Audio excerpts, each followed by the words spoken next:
I'm 85 years old. I have 5 children, and I live in a nursing home. People usually think that when someone my age ends up here, it's because they have no family left, that they're alone in the world, that no one is there for them anymore. That isn't my story. I have children. I have grandchildren. I have names saved in my heart that I still say quietly before I fall asleep at night. I wasn't brought here because I was unloved. I was brought here because there was no longer any space for me. No one raised their voice. No one was cruel. They spoke gently. They told me this place would be better, safer, easier. They said I would be taken care of. They said they would visit. And I believed them. What hurts most isn't this room, or the quiet, or even the loneliness. What hurts most is knowing that I didn't become unwanted because I did something wrong. I simply became inconvenient. I didn't disappear all at once. I faded. Politely. And this is how my last chapter began. Before I became an old woman in a quiet room, I was a mother. Not a perfect one. Just a present one. I had 5 children, and there was never enough of anything. Not enough time. Not enough money. Not enough sleep. But there was always love, even when I was too tired to say it out loud. My days were filled with small, ordinary sacrifices that no one remembers because they never felt important at the time. I stayed up when they were sick. I worried when they were late. I stretched meals. I folded laundry long after everyone else had gone to bed. I learned to live in the background, because that's where mothers often stand, making sure everything keeps moving. I didn't raise my children expecting them to take care of me one day. That wasn't the lesson I wanted to pass on. I raised them to be independent, to build their own lives, to go farther than I ever did. And they did. I was proud of that. I still am. But no one tells you that if you raise children to stand on their own, one day they may stand so far away that there's no room left for you beside them. I didn't teach them how to let me grow old near them. I only taught them how to leave. The day they brought me here didn't feel dramatic. There was no shouting, no arguing, no slammed doors. It was quiet, almost polite. They came to my house in the morning. My children moved through the rooms like visitors, deciding what mattered and what didn't. They folded my clothes carefully. They labeled my sweaters with my name, as if I might forget who I was. Someone packed my photographs. Someone else threw away things I had kept for decades without asking me first. They told me not to worry. They said this place would be good for me. They said I would be safer here. They said they would come see me soon. I nodded, because that's what mothers do when their children are trying to be kind. I remember sitting in the car, holding my purse on my lap, watching familiar streets pass by.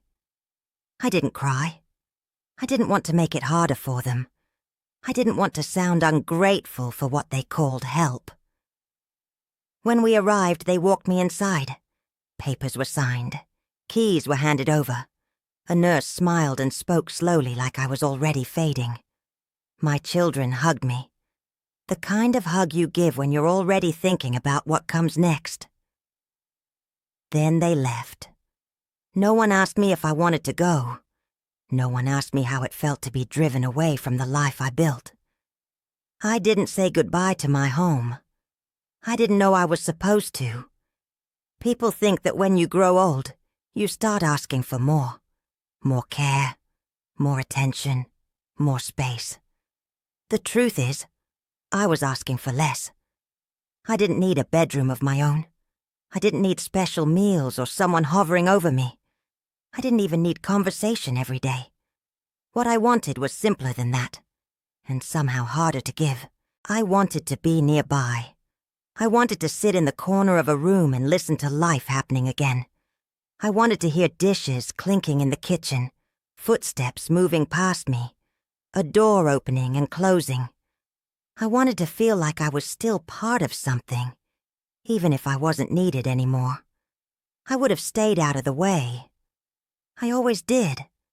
I knew how to make myself small. Mothers learn that early. I didn't want to be a responsibility. I just didn't want to disappear. There's a difference between being cared for and being included. People confuse the two.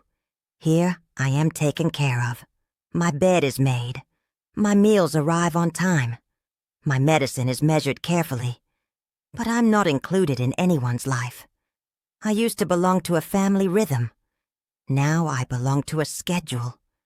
I didn't need a place to live. I needed a place to still exist.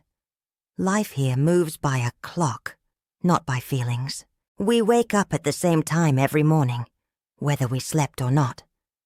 Breakfast comes on trays that all look the same. Pills are handed out in small cups, carefully counted, carefully watched. Everything is organized. Everything is efficient. Everything is quiet in a way that feels heavy, not peaceful. The hallways smell like disinfectant and something tired. Wheels roll past my door all day. Carts, chairs, walkers, always moving but never going anywhere meaningful. The television is usually on, turned up too loud, filling the silence so no one has to notice it. I see other women like me, other mothers, other grandmothers. We smile at each other, but we rarely talk about our families. Some things hurt too much to say out loud. We all understand that look, the one you get when you're waiting for a phone to ring that probably won't. Here, time doesn't move forward. It circles. Monday feels like Thursday. Winter blends into spring. Birthdays pass quietly, marked by a cupcake and a polite song from people who barely know your name. In the afternoons, many of us sit by the windows. We watch cars come and go. We watch strangers being picked up by people who still belong to them. Every engine sound makes my heart lift for just a second, then settle back down. This place keeps us alive, but it doesn't give us a life. And the hardest part is learning how to look busy while waiting for nothing.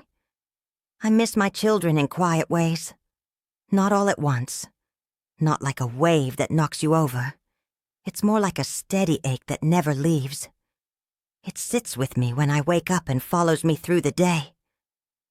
I miss them the way you miss a sound you used to hear every day, and don't realize is gone until the silence feels wrong. I remember them best as children. Their small voices calling for me from another room. The way they ran through the house without worrying about time. The way they needed me without thinking twice. Those voices are still clear. The adult ones are harder to remember. When they do call, I hold the phone with both hands. I try not to talk too long. I don't want to sound lonely. I don't want to sound like I'm waiting. I tell them I'm fine. I tell them the food is good. I tell them not to worry. After we hang up, I sit very still. I replay their voices in my head, stretching the sound so it lasts longer. Sometimes I forget what day it is, but I never forget how long it's been since I last heard from them. Holidays are the hardest. The building gets quieter, fewer footsteps, fewer visitors. I watch staff members leave early to be with their families, and I'm happy for them. I really am. But when the doors close behind them, the quiet becomes heavier than usual. I still listen for footsteps in the hallway. Every day, even though I know they aren't coming. Loving your children doesn't stop when they grow up. It just becomes something you carry alone. I want to say this clearly, because it matters. I don't hate my children. People like to imagine stories like mine as cruel endings, heartless sons, selfish daughters, abandonment filled with anger. That isn't how it feels. My children aren't bad people. They didn't leave me out of anger or spite. They didn't stop loving me. They just stopped having space. They have jobs that don't slow down, homes that are already full, children who need them in louder ways than I do. Their lives move fast and I move slowly now. Somewhere along the way our speeds stopped matching. I understand that. I really do. What hurts isn't that they chose their lives. It's that there was no room left for me inside them. I became something that needed to be placed somewhere else, carefully and responsibly, like an old piece of furniture you don't want to throw away, but don't know where to keep. They didn't leave me out of cruelty. They left me out of convenience. And maybe that's what makes it harder to talk about. There's no villain here. No one to blame. Just a quiet distance that keeps growing because no one notices it's there. I still love them. I always will. Love doesn't disappear when it's not returned in the same way. It just learns how to stay quiet. No one warns you that old age isn't loud. It doesn't arrive with drama or arguments or slammed doors. It arrives slowly, politely, the way daylight fades without asking permission. One day you're part of the room. The next you're something people plan around. The hardest part isn't the pain. It isn't the weakness. It isn't even the fear of dying. The hardest part is becoming unnecessary while you're still alive. Realizing that the world doesn't need your voice anymore, even though your heart is still full of things you never stopped feeling. Loneliness isn't dramatic. It doesn't cry out for attention. It waits. It sits beside you while you eat. It listens with you when the room is quiet. It grows stronger the more you tell yourself not to make a fuss. People think being alone means being by yourself. That's not true. You can be surrounded by people and still feel invisible. You can be cared for and still feel forgotten. I am safe here. I am fed. I am monitored. But safety is not the same as belonging. Old age teaches you something painful and honest. Being remembered takes effort. And being forgotten takes none at all. You don't vanish suddenly. You disappear in small, reasonable ways, until one day, no one notices you're gone. If you're listening to this, I'm not asking you to feel guilty. I know life is heavy. I know days move fast. I know there are bills to pay, children to raise, schedules that don't bend. I understand how easy it is to tell yourself you'll call tomorrow, to visit next month, to wait until things slow down. They rarely do. If your mother is still alive, please don't wait until she becomes quiet. Don't wait until she stops reminding you she's there. Don't wait until her needs become small enough to ignore without noticing. She doesn't need much. Not long conversations. Not perfect visits. Not grand gestures. Sometimes all she needs is to hear your voice without feeling like she's interrupting your life. Call even when you don't have news. Visit even when it's inconvenient.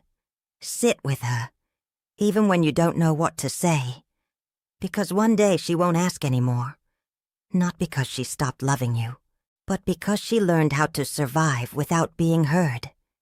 And that kind of silence doesn't come suddenly. It comes after years of hoping that today might be the day you remember. At night, when the hallway lights dim and the building finally rests, I sit by my window and listen to the quiet settle in. It feels different then. Heavier, slower, more honest. I think about the life I lived, the children I raised, the rooms I once filled without trying. I'm still here. I still remember. I still love. I'm not asking to go back in time. I know that door is closed. I just wish someone would remember that I'm still on this side of it. I didn't disappear. I was simply left behind, very gently.